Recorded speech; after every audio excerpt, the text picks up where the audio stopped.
All right, hello friends. Coming live from the Held Kitchen, and I am going to show you how to make homemade tortillas. So all you need is some flour. That's what's already in my bowl.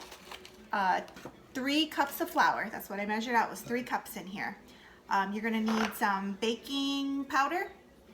I always mix up my powder and my soda.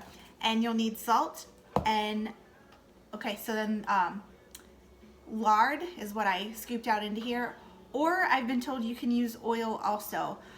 Growing up, my grandma, my mom, anybody in my family that I've watched make tortillas, or even when I've done it here at home, I've always used lard, but I'm being told that you can also use oil.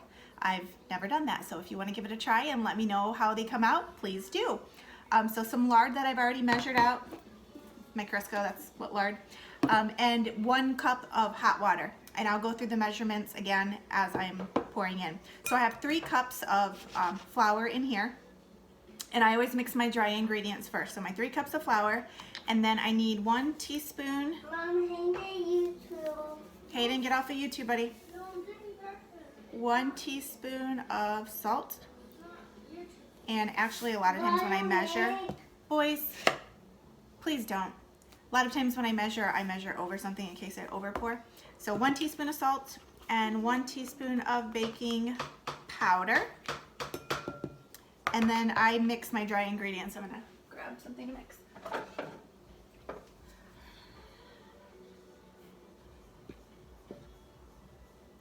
Okay, so just mix those in there decently, and then after that, you're gonna wanna put your Crisco, your lard in, or if you're gonna use your oil. I don't know what the consistency will be like if you use oil, but when I start to add my lard in, it just makes like a crumb mixture. And disclaimer, I did wash my hands before I get started, because the only way I've been taught to do this is with your hands. And I'm gonna go ahead and take off my rings because the dough starts to get sticky around me. So,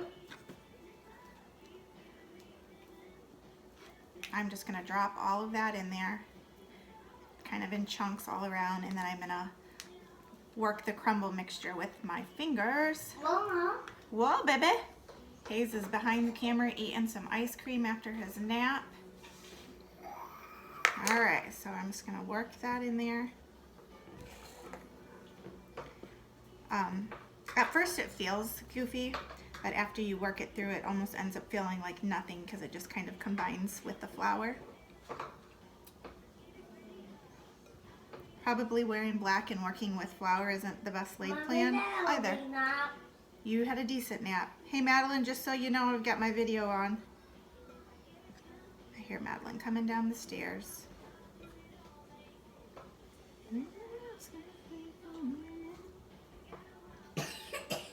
You okay, buddy?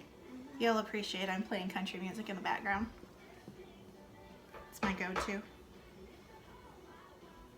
Country music and tortillas. What do you guys think about that?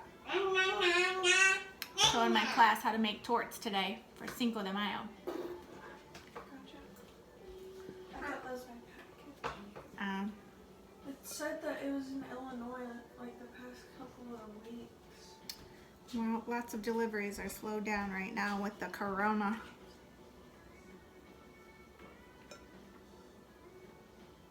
Okay, so, I mean, I know you can't really see on the camera, but it's a light crumbly mixture there.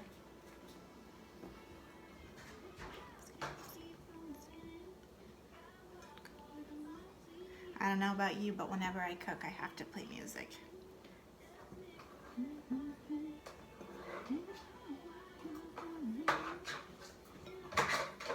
Okay, I think my crumbly mixture is pretty good in there.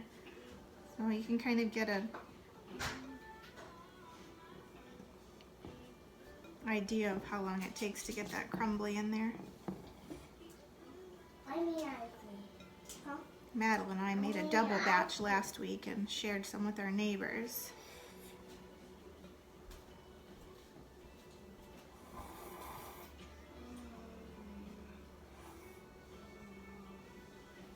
All right, I think I've got it. Some of it feels a little bit chunky here and there. Okay, so the next part, your water, your 1 cup of water, you want it to be hot. If you're done, you can watch TV with your brother, buddy. No fighting. When you add your water, slowly add it in. Don't pour it in all at once. And typically with boys, if there's fighting, you're gonna go to your rooms. Oh, I heard Hazy whining. No, he just made a noise. Oh, okay. So typically, sometimes you might need less or more water. I mean, you never know. Slightly less or more, never tons. Okay. My water comes out of my faucet really hot, so that was hot enough for my mixture. And this is why you want your rings off.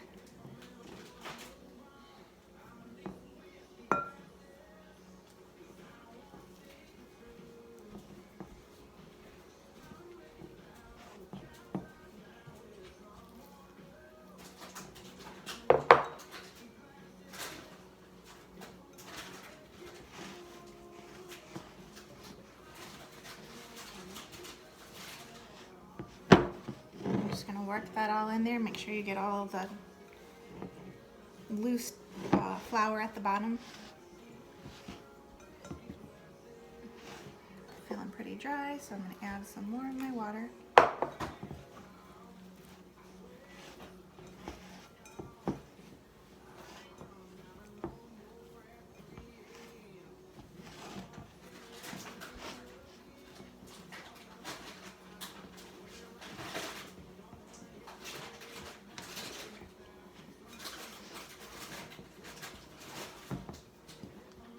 Okay, it's sticking to my hand a little bit, but there's still some crumbs at the bottom, so I'm going to add a bit more.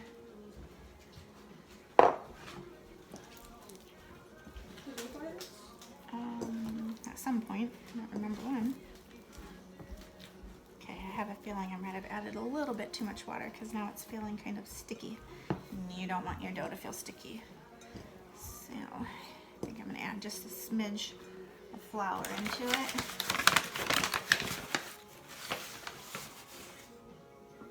I just took a light handful just to create a dusting because I don't want my dough sticking to my hands.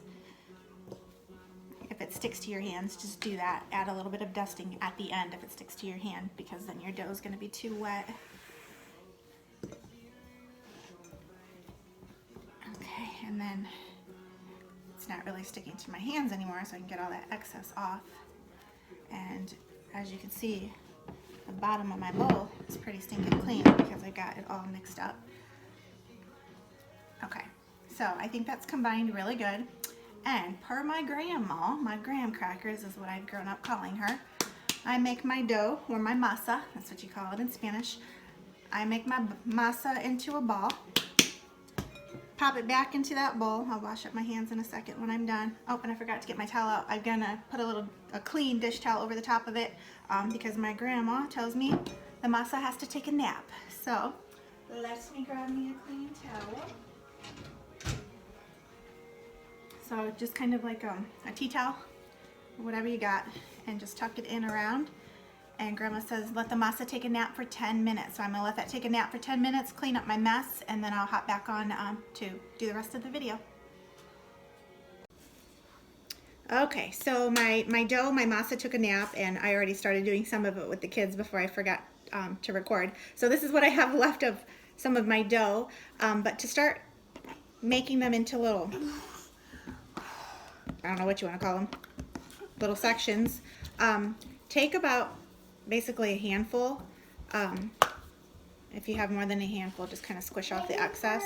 So I mean, it's basically a good ball that fits in the center of your hand. You're welcome, sweetheart. Don't interrupt, okay? So then just work that little bit of dough in your hands. Was it so yummy? Hayes rolled out his own and cooked it up with butter, of course, when we were done, and he already ate his up for a snack. Okay, so when you're making your little sections, I don't know the word rhyme or reason, it's just how I've been taught. Notice my fingers pushing kind of under, creating like a little indentation in there. So that's what we do. Pull off your next section, again, about just the size of your fist, anything extra, pull off. Work that dough. And then kind of get it in a ball shape, and then just lightly push your fingers underneath. I don't know if you can see how I do that. And I just spin it as I lightly indent. I don't know why, it's just how I've been taught.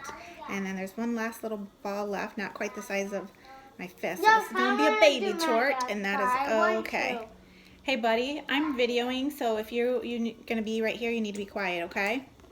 Alright, so I put my flour away, so I had to grab out my container that I had just filled when I cleaned up all my materials. You want to lightly flour your surface, kind of just like when you do cookies before you roll out. And I've got my rolling pin, or as my grandma calls it, my pelota.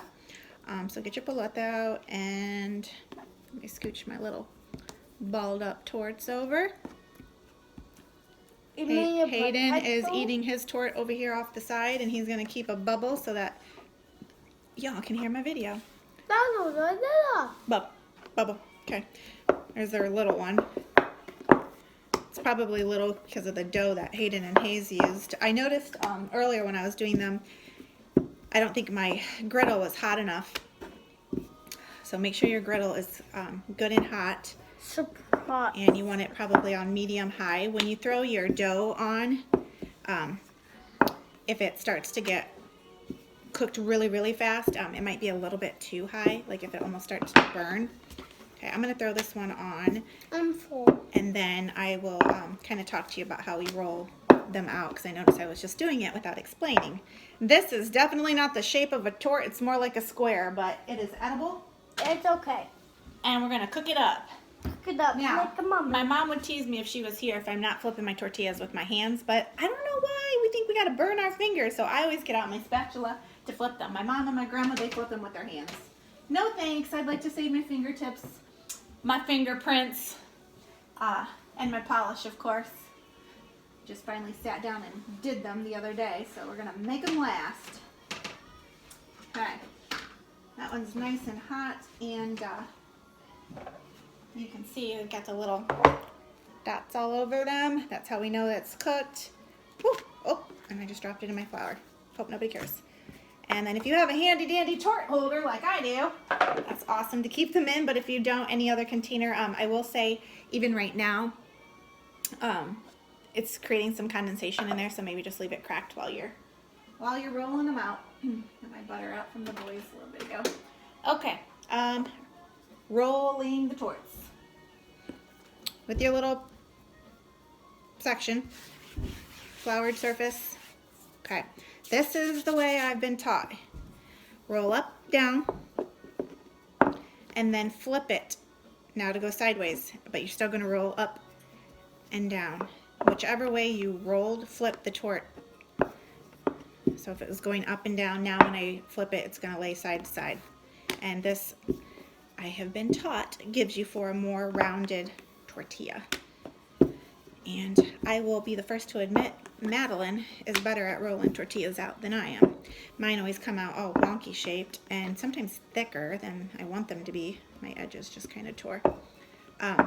She does them way better than me. So there it is, as close to a circle as I'm gonna get. I already know that.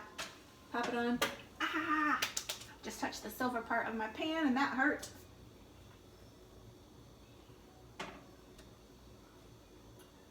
I turned my griddle down because it almost seemed too hot, so now I'm gonna have to let it set for just a second. Biscuit eating bulldogs.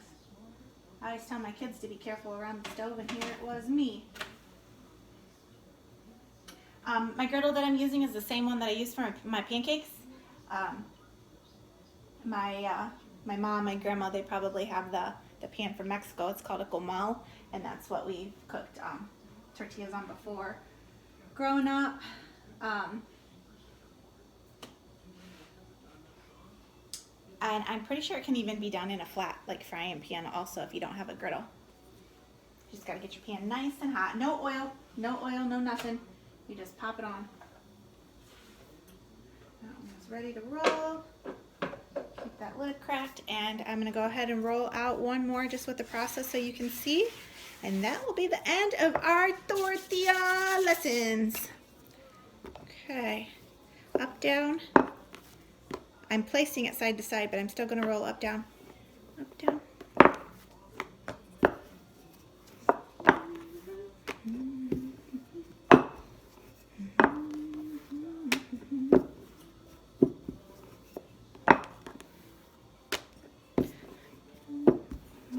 only thing I'm missing with these tortillas for me would be a pot of my stepdad's Puerto Rican rice. Oh, I love that stuff. Some people drool over Mexican rice. I grew up eating it, so I drool over Puerto Rican rice. Alrighty, that one is good as it's gonna get for my shape. Alright guys, cook away, make your torts, let me know how they come out. Good luck. It's not hard, it's just a process, I promise.